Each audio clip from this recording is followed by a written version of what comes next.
بسم اللہ الرحمن الرحیم۔ ایاک نعبد و ایاک نستعین۔ اللہ تیری عبادت کرتے ہیں اور تیرے سے مدد مانگتے ہیں۔ میرے پاکستانیوں، کل رات 12:30 بجے ایک پریس کانفرنس کی رانا ثناء اللہ نے، اور اس پریس کانفرنس کے بعد میرے میں اب کوئی شک نہیں رہا کہ جو تحریک انصاف کی خواتین، انہوں نے جس طرح ان کو پکڑا اور جس طرح ان کو جیلوں میں ڈالا، اور پھر جو ہمیں خبریں آ رہی تھیں کہ ان کے خلاف کس طرح کا سلوک کیا گیا، ان کو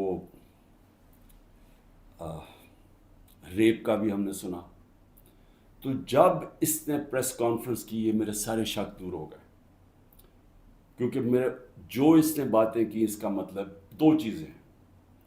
یا ان کو ڈر لگ گیا کہ جب وہ خواتین نکلیں گی جیلوں سے تو وہ بتائیں گی کہ ان سے کیا ہوا، یا اس کی تیاری کی ہے، اور یا ان کو یہ خوف ہے کہ کوئی چیز ایسی ہو گئی ہے جو ان سے اب سنبھالی نہیں جا رہی، اور اس کی وجہ سے ان کو ڈر لگا ہوا ہے کہ وہ اگر بات نکل آئی تو پہلے سے تیاری کر لو کہ یہ کوئی بہت بڑی سازش تھی، تحریک انصاف نے خود ہی سب کچھ کروایا۔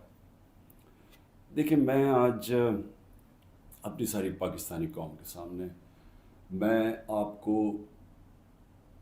اپنی جتنی میری پولیٹیکل لائف ہے اور اس سے پہلے بھی جو میرا تجربہ ہے پاکستان کو، اپنی قوم کو، اور ملک کے ساتھ ہی ہم بڑے ہوئے ہیں، کبھی عورتوں کے ساتھ یہ رویہ نہیں ہوا جو جب سے 25 مئی سے شروع ہوا، یعنی 1 سال سے پہلے کبھی میں نے اپنی زندگی میں پاکستان میں خواتین کے ساتھ ایسا سلوک نہیں دیکھا۔ میں جب یہاں سے برطانیہ گیا تو ایک بڑی ہم وہ کہتے تھے جی ہم نے عورتوں کو بڑی بری طرح رکھتے ہیں۔ میں سمجھتا تھا کہ جو ہم عورتوں کی اس ملک میں عزت کرتے ہیں دنیا میں نہیں کی جاتی، اور میں نے دیکھا ہے اس طرح کی عزت نہیں کی جاتی عورتوں کی، اور کیونکہ یہ ہماری صرف روایت ہی نہیں ہے، یہ ہمارا دین کا حصہ ہے۔ اب میں بتاؤں کہ 25 مئی کو کیا ہوا۔ 25 مئی کو دروازوں توڑ کے گھروں میں گھس گئے، رات گئے، نہ چادر نہ چار دیواری۔ اگر انہوں نے نہ فکر کی کہ وہاں عورتیں ہیں، عورتوں کو کہیں کو اٹھا کے لے گئے، بچوں کو اٹھا کے لے گئے۔ ہمیں آہستہ آہستہ جب خبریں ملی، میں مانوں ہی نہ کہ یہ ہوا ہے۔ جب ہم اپنی عورتوں ایم پیز کو ملے تو آہستہ آہستہ جب ہماری عورتوں کی تنظیموں کو ملے، پھر جو اپنے ایم پیز مرد کو ملے، انہوں نے سب نے آہستہ آہستہ ایک ہی کہانی سنائی کہ پلان کر کے یہ کیا گیا تھا خوف پھیلانے کے لیے، اور انہوں نے زبردستی بدتمیزی کی، یعنی ایک پلان کر کے کہ دہشت پھیلے۔ یہ اس طرح انہوں نے لوگوں کے گھر توڑے اور گھروں میں گھسے ہیں۔ تب بھی انہوں نے گاڑیاں توڑی۔ ڈاکٹر یاسمین کی تصویر ہے، وہ گاڑی میں بیٹھی ہے، اس کی گاڑی توڑ رہی ہے پولیس۔ تو یہ ایک پلان تھا، لیکن پھر اس وقت نہیں مجھے پتا تھا یہ پلان ہے، لیکن آہستہ آہستہ اب مجھے کوئی شک نہیں کہ یہ ایک پورا پلان ہے کہ عورتوں کو ڈی پولیٹیسائز کیا جائے۔ آدھی آبادی جو پاکستان کی ہے اس کو کسی طرح سیاست سے باہر رکھا جائے۔ اس کو دیکھ کے جو مرد ہیں، جو خاوند ہیں، جو باپ ہیں، جو بھائی ہیں، وہ اتنے خوف زدہ ہو جائیں کہ یہ عورتوں سے اتنا ظلم ہوتا ہے، یا عورتوں سے جس طرح کا یہ انہوں نے سلوک کیا ہے جیلوں کے اندر، یا اس سے پہلے جب یہ پرامن احتجاج کر رہی تھی جس طرح مارا ہے عورتوں کو، تو اتنا ان کو خوف آ جائے کہ وہ عورتوں کو کہیں آپ گھر بیٹھنا ہے، آپ نے سیاست میں شرکت نہیں کرنی۔ اور اس سے بڑا ظلم کسی معاشرے پہ ہو ہی نہیں سکتا کہ آپ 50% اپنی آبادی کو پولیٹکس سے باہر رکھتے ہیں۔ تحریک انصاف وہ جماعت ہے، اور مجھے فخر ہے اس پہ کہ پہلی دفعہ خواتین نے اس تعداد میں اس میں شرکت کی۔ ہمارے جلسوں میں فیملیز آنی شروع ہوئی، کبھی پاکستان کی تاریخ میں ایسے نہیں ہوا۔ فیملیز، پڑھے لکھے لوگ، غریب سے، پردہ دار خواتین سے، انگلش میڈیم، ہر قسم کی خواتین ہمارے جلسوں کے اندر آئیں اور شرکت کی، اور پھر ایکٹیو ہوئی، اور پھر سوشل میڈیا جب آیا تو اس کے اوپر ایکٹیو ہو گئی خواتین۔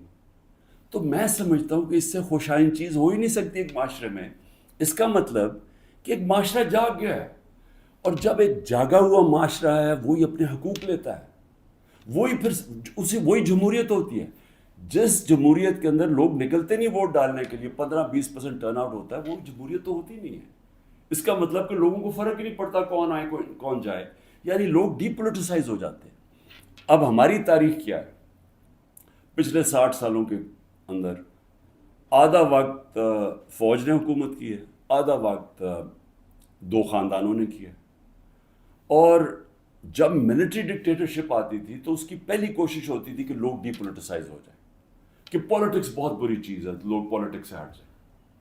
اور وہ اس لیے چاہتے تھے کہ جب ایک لوگ ڈی پولیٹیسائز ہو جاتے ہیں تو اس کا مطلب یہ ہوتا ہے کہ ان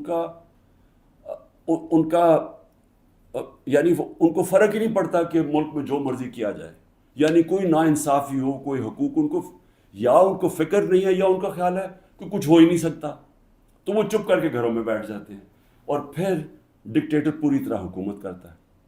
اب یہ وہی فیز آ گیا کہ ایک آہستہ آہستہ ایوولوشن سے ہمارا ملک آگے بڑھنا شروع ہوا. ہم نے ایک بہت بڑی موومنٹ ہوئی جس کو کہتے ہیں لائرز موومنٹ. وکیل جب آزاد عدلیہ کے لیے نکلے، میں جیل میں گیا، ہم نے سب نے شرکت کی. وہ پہلی دفعہ پڑھے لکھے طبقے نے شرکت کی کہ جب تک عدلیہ آزاد نہیں ہوگی ہمارے حقوق کی حفاظت نہیں ہوگی، اور آزاد عدلیہ جمہوریت کی حفاظت کرتی ہے. تو وہ ایک بہت بڑا مائل سٹون تھا، کیونکہ ہمیشہ پاکستان کی عدلیہ جدھر پاور ہوتی تھی، جو حکومت ہوتی تھی اس کے ساتھ چلتی تھی، اور نظریہ ضرورت لے آتی تھی کہ آئین بھی اگر طاقتور توڑنا چاہے تو اس کو موقع دے دیتی تھی آئین توڑنے کا. اس لیے ہمارے کبھی صحیح معنی میں حقیقی جمہوریت آئی نہیں. اور حقیقی جمہوریت کا مطلب ہے حقیقی آزادی. دیکھ لیں، پہلے یہ سمجھ آئے، جمہوریت جب حقیقی ہوتی ہے تو اس کا مطلب آپ کے جو فنڈامنٹل رائٹس ہیں، آپ کے جو حقوق ہیں، ان کی حفاظت کرتی ہے ملکی عدلیہ. ملکی عدلیہ گورنمنٹ کو کوئی غلط کام کرنے نہیں دیتی، کیونکہ وہ آئین کے بیچ میں چلتی ہے. اور پھر جب آپ کے ملک کے اندر لوگوں کے حقوق مل جاتے ہیں اور ان کی عدلیہ ان کے حقوق کی حفاظت کرتی ہے، وہ آزاد ہو جاتے ہیں اور وہ ملک پھر اوپر چلے جاتے ہیں. میں آپ کو ایک چھوٹی سی مثال دیتا ہوں کہ یورپ جب آزاد ہوا، جب دوسری جنگ عظیم ختم ہوئی، تو سارا جو ویسٹرن یورپ تھا وہاں جمہوریت آ گئی. صرف اسپین میں نہیں آئی، وہاں ڈکٹیٹرشپ تھی. 50 سال کے بعد دیکھیں کہ سارا ویسٹرن یورپ آگے نکل گیا، خوشحال ہو گیا، اور اسپین پیچھے ہے، حالانکہ اسپین بھی ایک وقت پہ بڑا امیر ملک تھا. تو جمہوریت، آزادی، خوشحالی، یہ سب ساتھ چلتے ہیں، لیکن بنیاد ان کی انصاف میں ہے.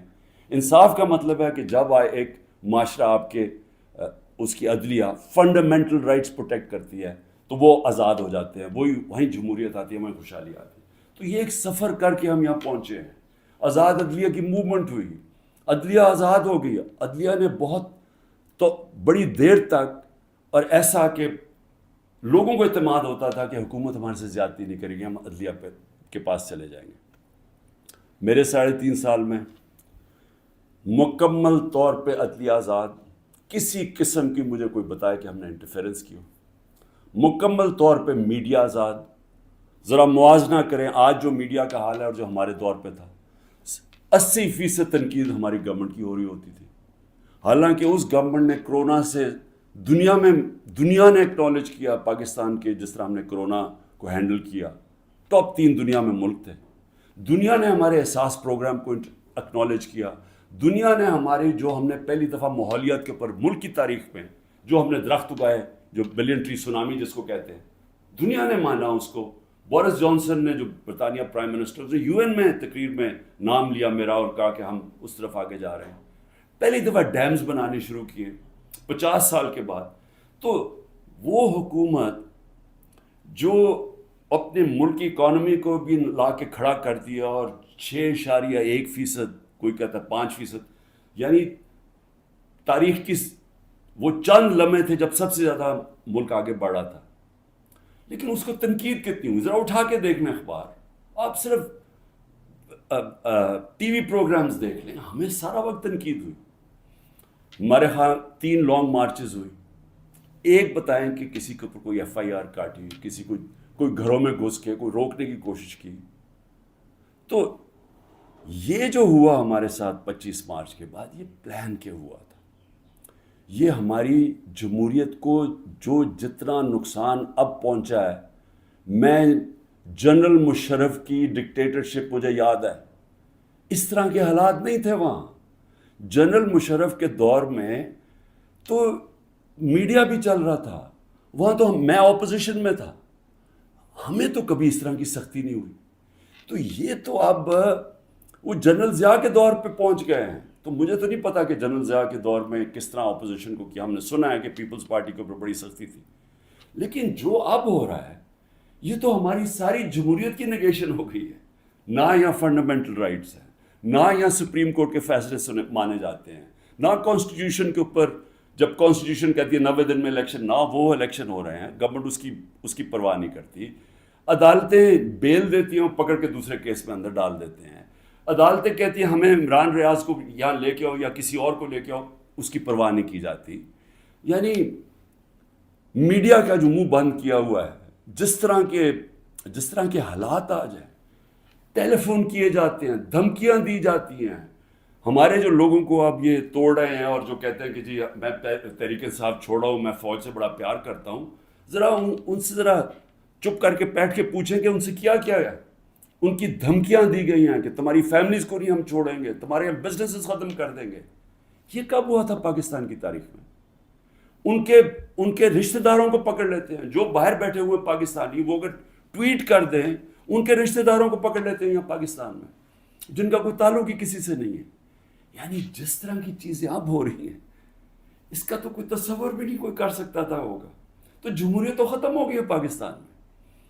اس لیے میں آج اپنی سپریم کورٹ، اپنے 15 ججز سپریم کورٹ، اپنی ساری قوم کی طرف سے، وہ پارٹی جو اس وقت سب سے بڑی پارٹی ہے پاکستان میں اس کی طرف سے، بلکہ اپنی عوام کی طرف سے میں آپ کو آج اپیل کرتا ہوں کہ سارا ملک اب آپ کی طرف دیکھ رہا ہے. یہ تاریخ یاد رکھے گی آپ کا رول.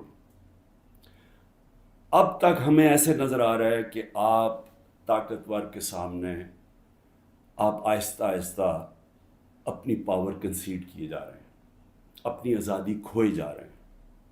ہمیں نہیں نظر آ رہا کہ آپ سٹینڈ لینے کے قابل ہیں ان طاقتور کے سامنے. کیونکہ جس طرح ہمارے فنڈامنٹل رائٹس ہر روز کی اب بات کر رہا ہوں، رات عمر ایوب کے گھر میں گھسے، وہاں سارا دوسری دفعہ گھر میں گھسے، وہ تو چھپا ہوا ہے، اس کا سارا گھر توڑ دیا. شہزاد اکبر وہ انگلینڈ بیٹھا ہوا ہے، اس کا جو بھائی ہے وہ پوری طرح نارمل نہیں ہے، وہ اسپیشل چائلڈ ہے، جس طرح ذل شاہ تھا. رات اس کے گھر میں گھسے، اس کو اٹھا کے لے گئے. یعنی جو ہو رہا ہے ہر روز ہمارے فنڈامنٹل رائٹس کی وائلیشن ہو رہی ہے. اور پھر کوئی اس وقت ہمیں نظر نہیں آ رہا کہ ہمارے کو حفاظت کرنے کے لیے ایک ایسی عدلیہ ہے جو ہمارے رائٹس کو پروٹیکٹ کرے گی. تو میں اس لیے آپ سے اپیل کر رہا ہوں کہ یہ بڑی مشکل سے ہم جمہوریت کا سفر طے کر کے یہاں پہنچے. اس وقت آپ کو سٹینڈ لینا پڑے گا، نہیں تو تاریخ یہ یاد رکھے گی کہ جب قوم کو ضرورت تھی کہ ایک فیشسٹ گورنمنٹ جو بالکل جمہوریت کو رول بیک کر رہی ہے، وہ جب یہ کر رہی تھی تو پاکستان کے سپریم کورٹ نے جمہوریت اور اپنی جو ڈیوٹی تھی، ان کی جو ذمہ داری تھی کہ پاکستان کی جمہوریت پاکستان کی عوام کے ساتھ کھڑے ہوں، انہوں نے اپنا وہ ذمہ داری پوری نہیں کری. اس لیے میں بڑے رسپیکٹفلی آپ سے آج اپیل کر رہا ہوں کہ سب سے پہلے تو ایک کام کریں کہ ہماری جو عورتیں جیلوں میں ہیں، جنہوں نے صرف اپنا رائٹ تھا، ان کا حق ہے، آئین ان کو حق دیتا ہے پرامن احتجاج کرنے کا، جدھر بھی کر سکتی ہیں. اگر انہوں نے مجھے دیکھا، ہمارے لوگوں نے دیکھا کہ مجھے غیر قانونی طریقے سے اغوا کر کے لے کے جا رہی ہے رینجرز جو پاکستانی فوج ہے، اور لوگوں کو ڈنڈے مارے، مجھے مارا، جس طرح مجھے لے کے جا رہے تھے، تو کیا ان کا حق پرامن احتجاج کرنے کا نہیں تھا؟ اور انہوں نے کدھر احتجاج کرنا تھا؟ GHQ کے سامنے کرنا تھا، جو بھی آرمی جدھر ہوگی ادھر ہی کرنا تھا، کنٹونمنٹ میں کرنا تھا، اور کدھر جا کے وہ احتجاج کرتے؟ پرامن احتجاج کرنا ان کا حق تھا. جو وہ نہیں کرنا، جس نے بھی کیا ہے اس کے اوپر سخت ایکشن لینا چاہیے. جنہوں نے جلایا، جنہوں نے توڑ پھوڑ کی. میں پہلے دن جب سپریم کورٹ کے چیف جسٹس کے سامنے کہا، مجھے تو پہلی دفعہ پتہ چلا ہوا کیا، میں نے تو تب مذمت کی تھی، اور میں کہا ان کے اوپر ایکشن لو، کیونکہ غیر قانونی چیز کے اوپر ایکشن لو. لیکن اس کی آڑ میں جو ہو رہا ہے، جس طرح یہ ملک کو ساری جمہوریت رول بیک کی جا رہی ہے، ایک پوری پارٹی کو بین کر، سب سے بڑی پارٹی کو پکڑ کے ہر آدمی کو جیلوں میں ڈالا جا رہا ہے. تو یہ پی ٹی آئی کے خلاف نہیں ہے، یہ جمہوریت کے خلاف ایکشن ہو رہا ہے، یہ ملک کی آزادی کے خلاف ہو رہا ہے. یہ تو ہمیں غلام بنایا جا رہا ہے، کہ ہمیں طاقت کا غلام بنایا جا رہا ہے. ہمیں یہ قانون کی حکمرانی نہیں ہے، اب یہ طاقت کی حکمرانی آ گئی ہے، یہ جنگل کا قانون ہے. تو آپ کو نمبر 1 وہ عورتیں جنہوں نے کسی جلاؤ گھراؤ میں نہیں تھیں، صرف وہ اپنا جو ان کا حق ہے، آئین حق دیتا ہے پرامن احتجاج کا، اس کی وجہ سے جیلوں میں ہیں. اور میں آپ کو بتا رہا ہوں کہ ان کے اوپر زیادتیاں ہو رہی ہیں، ہر کے نہیں. میں نے اڈیالہ جیل سے نہیں سنا کہ عورتوں سے زیادتی ہوئی، صرف ان کی کنڈیشنز بری ہیں جس طرح ان کو ٹھہرایا ہوا ہے، لیکن اور جگہ سے خبریں آ رہی ہیں. تو میں سب سے پہلے آپ سے ریکویسٹ کرتا ہوں، سو موٹو ایکشن لے کے ان کو تو باہر نکالیں. دوسرا، جوڈیشل انکوائری کریں. بھئی پتہ تو چلائیں کہ کس نے یہ جلاؤ گھرائی کیا ہے. ساری دنیا کے اندر اگر کوئی انسیڈنٹ ہوتا ہے، اس کے اوپر کوئی ایک انڈیپینڈنٹ انکوائری ہوتی ہے. گورنمنٹ نے تو سیدھا الزام لگا دیا ہے، کیونکہ یہ تو پہلے سے تیاری کر کے بیٹھے ہوئے تھے. ان کی تو پہلے سٹیٹمنٹ سن رہے ہیں کہ انتظار میں بیٹھے ہوئے تھے کوئی موقع ملے کہ تحریک انصاف کو کسی طرح میچ سے باہر نکالا جائے، کیونکہ میچ یہ کھیل ہی نہیں سکتے. لیکن عدلیہ کا تو کام ہے کہ کم از کم اس کے اوپر ایک انویسٹیگیشن تو کروائیں، پتہ تو چلوائیں کہ کون ذمہ دار ہے اس کا. اور آپ کی پوری مدد کریں گے ہم. جو ذمہ دار ہے میں آپ کو کہوں گا ان کو سزائیں دو. لیکن ساتھ ساتھ ہمارے مطابق 25 لوگ شہید کیے گئے، سیدھی گولیاں مار کے مارا گیا. اس کے علاوہ کئی 100 لوگوں کو گولیاں لگی ہیں. کون سی دنیا کے اندر پرامن احتجاج کے اوپر گولیاں چلائی جاتی ہیں اور پھر انویسٹیگیشن ہی نہیں ہوتی؟ کسی کے پاس ویپن نہیں تھی جن کو مارا گیا. کیا ان کا کیا ملک کی کوئی ذمہ داری نہیں ہے کہ کسی کو آپ قتل کرتے ہیں اور کوئی پوچھنے والا ہی نہیں ہے کہ کیا ایک جان لی ہے آپ نے؟ ان کے بھی گھر میں ماں باپ، بچے، بہن بھائی ہیں، تو کیا کوئی انویسٹیگیشن نہیں کرنی چاہیے اس کے اوپر؟ ابھی تک کوئی انویسٹیگیشن ہی نہیں ہے. 25 لوگ ہیں جس میں سے 18 ہم آئیڈینٹیفائی کر بیٹھے ہیں. باقیوں کو اتنے خوف زدہ ہیں، لوگ چھپے ہوئے ہیں، ان کے رشتہ دار ڈرے ہوئے ہیں بتاتے ہوئے. جو لوگوں کو گولیاں لگی ہیں وہ کوئی گھروں میں آئے ہوئے ہیں، کیونکہ انہوں نے ہاسپٹل سے جا کے ان کو پکڑ لیا. جن کو گولیاں لگی ہیں ان کو جا کے پولیس نے ان کے اوپر کیسز کر دیے. یہ خوف کی فضا ہے. تو کم از کم ایک جوڈیشل انکوائری میں دونوں چیزیں ہوں. جنہوں نے غلط جلایا کور کمانڈر کا گھر، ایکشن لے ان کے اوپر. اور جنہوں نے جن لوگوں کو پرامن احتجاج کرتے ہوئے گولیاں ماری ہیں، ان کے اوپر بھی تو اس ملک قوم کا حق ہے پتہ چلوانا کہ کون قصوروار ہے.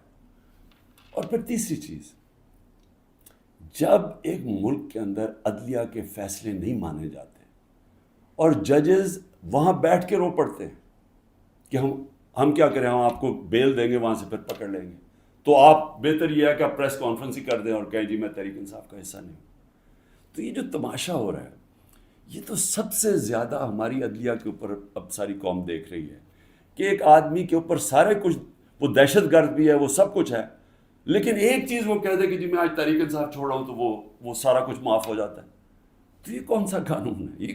یہ تو جنگل کا قانون بن گیا. اس لیے میری ریکویسٹ یہ ہے کہ جو آئی جیز، جو پولیس والے حکم نہیں مان رہے عدلیہ کا، جس طرح عمران ریاض کو وہ کہہ رہے ہیں پروڈیوس کرو، وہ نہیں دے رہے، تو ان کے اوپر تو کنٹیمپٹ لگائیں تاکہ ہمیں پتہ تو چلے کہ کوئی اس ملک کے اندر قانون ہے. اگر قانون پہ نہیں چلیں گے تو کیا طاقتور کو کوئی سزا نہیں ملے گی، کیونکہ وہ اس وقت گورنمنٹ ہے. اس کے اوپر بھی لگایا جائے. اور جو ہمارے 23,000 لوگوں کی انہوں نے لسٹ بنائی ہے ہمارے کارکنوں کی، 23,000 کی، جس میں ہمارے خیال کے مطابق 10,000 سے زیادہ جیلوں میں ہیں. تو ان کے اوپر یہ پولیٹیکل ورکرز ہیں، کئیوں کے اوپر تشدد ہو رہا ہے. ان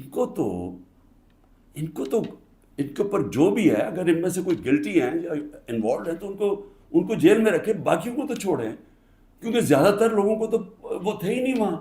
یعنی 3-4 جگہوں کے اوپر جدھر آگے لگی ہیں، جدھر آپ کو پتہ ہے کون لوگ ہیں ادھر ان کے اندر جو انوالوڈ ہیں. لیکن جو سارے کارکن پاکستان سے پکڑ پکڑ کے جیلوں میں ڈال رہے ہیں، تو میری ریکویسٹ ہے، یہ تو پالیٹکس ختم کر رہے ہیں، یہ تو پلان ڈیموکریسی کو وائنڈ اپ کرنا ہے. تو اس لیے میں آپ سے آج ریکویسٹ کروں گا اپنی سپریم کورٹ، سپیریئر جوڈیشری سے، کہ دیکھیں یہ صرف یہ نہیں ہے کہ تحریک انصاف کے اوپر ایکشن لیا جا رہا ہے، یہ ساری ہماری جمہوریت کو تباہ کیا جا رہا ہے. اور یہ بڑی مشکل سے ڈکٹیٹرشپ سے نکل کے پھر آتی تھی، پھر واپس ڈکٹیٹرشپ، بڑی مشکل سے ایولیوشن یہاں ہوئی ہے. اور جو عدلیہ کے لیے جو قوم کھڑی ہوئی تھی، اور جو لائرز وہاں بھی قربانیاں دی تھی، وہاں بھی جیل میں گئے تھے. تو وہ اب اگر ادھر آ کے واپس ہم نے چلے جانا ہے وہ سیاہ دور کے اندر، یہ جو دور مشرف سے بھی برا دور ہے، تو اس کا مطلب کہ ساری جو قوم کی کوششیں اپنی جمہوریت اور